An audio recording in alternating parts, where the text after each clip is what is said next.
Shalom, Holy Blossom. 2 years ago, my Purim costume was the coronavirus.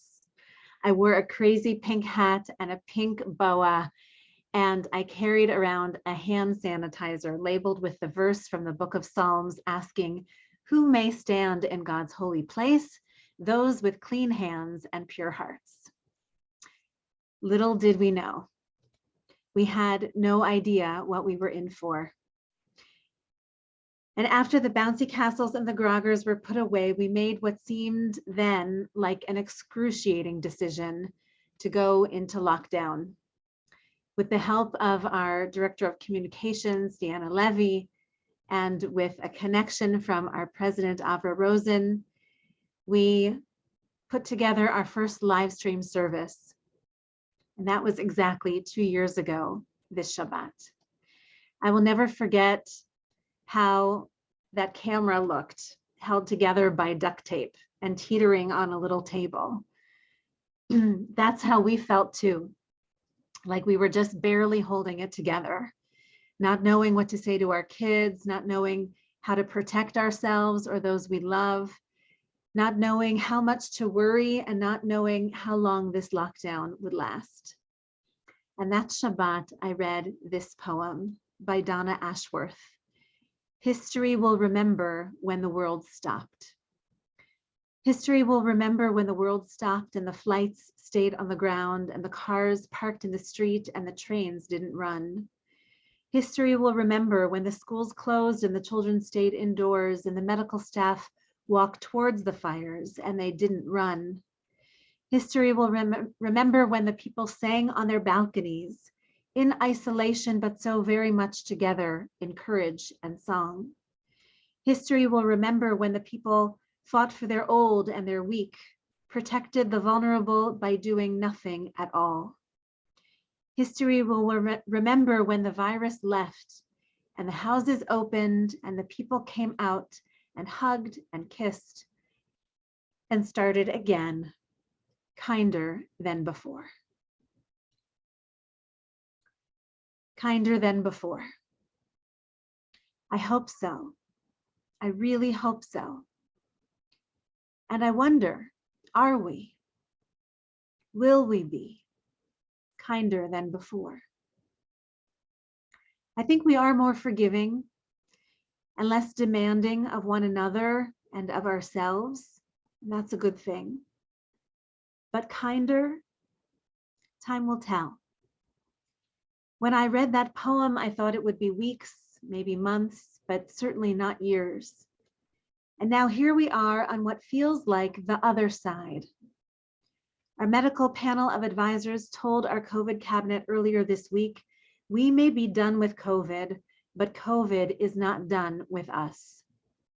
This story isn't over, but I choose to believe that the worst is behind us now. Armed with the vaccine, we can say that this year's Purim is that second bookend. With the instruction of our COVID cabinet this week, I was finally able to take down this terrible sign. This is the sign that broke my heart into 100 pieces every time I walked by it. This is not who we are. As a congregation, as the Jewish people, we are all about drawing our children closer, not keeping them out. So I think I will give this sign to our archives committee so that a generation or two from now can look at it and catch a glimpse of our story. After many losses, there is need for reflection. After any trauma, there is need to gather insights to carry with us for a stronger future. So as president of the Toronto Board of Rabbis, I invite you to join 14 rabbis from across the city and across the streams for a 90-minute program this Sunday afternoon. It will be the first day of spring, a perfect day to reflect on all that we have endured and all that we have learned as a Toronto Jewish community. Details and registration can be found below. And for those who are ready to travel again, I see the airplanes now flying overhead all the time.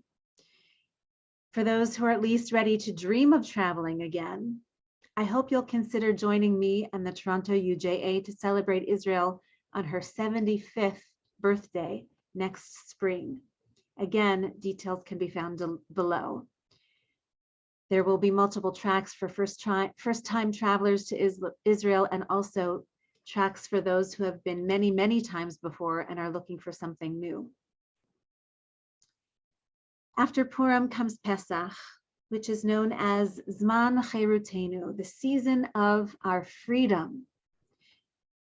With our eyes on Eastern Europe, we have a renewed appreciation for just how fragile freedom can be. As we mobilize and organize to receive refugees from Ukraine and to rebuild the Jewish communities who choose to remain there, we feel our own strength returning. We see the strength of our congregation returning, and thank God for that. We will need it for the time ahead. So thank you everyone for your patience, for your resilience, for your creativity and your courage and your compassion. I admire you for it, truly.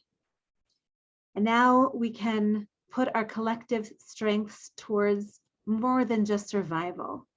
Now we can get on with living. Now we can get on with Jewish living. And that alone is worthy of celebrating. So to mark this 2-year anniversary since we first went into lockdown, it seems appropriate to say, Baruch Ata Adonai, Eloheinu melech haolam, shehechianu, v'kiyamanu, v'higianu lazman hazeh. Praised are you, Adonai, our God, ruler of the universe, who has given us life, who has sustained us throughout this time of pandemic, and who has enabled us to reach this milestone, to reach this moment in joy, and please God in good health. Amen and Shabbat Shalom.